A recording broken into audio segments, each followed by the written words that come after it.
Netanyahu का final फैसला आ चुका है।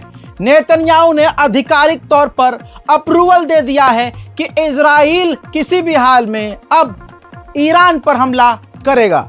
जी हां दोस्तों, खुफिया मीटिंग भी नेतन्याहू ने कर ली है, जिसके बाद ये कहा जा रहा है कि ईरान पर हमला हर हाल में होगा। एक्चुअली बात यह भी है, नेतन्याहू को पता है कि तमाम जितनी ईरान की प्रॉक्सीज हैं, ईरान से जुड़े हुए संगठन हैं, उनके पास ताकत ईरान की दी हुई है।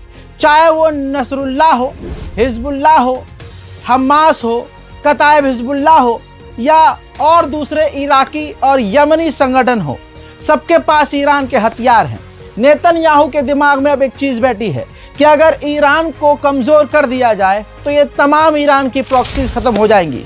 लिहाजा कंफर्म तो रोज़ हो रहा है, लेकिन अभी की रिपोर्ट जो आई है उसके मुताबिक ये क्लियर हो चुका है कि नेतन्याहू अभी अप्रूवल दे चुके हैं, तमाम नेताओं को राज़ी कर चुके हैं, वॉर कैबिनेट ने अप्रूवल दे दिया है और ईरान पर हमला होगा। उधर मेरे दोस्तों, ईरान ने हल्का सा इशारा अपने दुश्मन इजराइल को दिया है।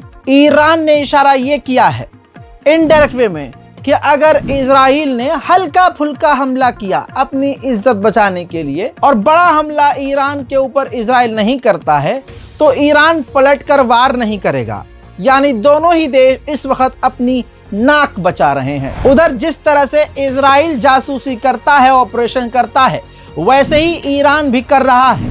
इजराइल ने 2 यहूदियों को ही इजराइल से गिरफ्तार किया है, जिनको ईरान ने अपॉइंट किया था इजरायली ऑफिशियलों को कत्ल करने के लिए, लेकिन ईरान का यह ऑपरेशन फेल हो गया है। इसके अलावा ईरान के विदेश मंत्री ओमान पहुंचे हैं।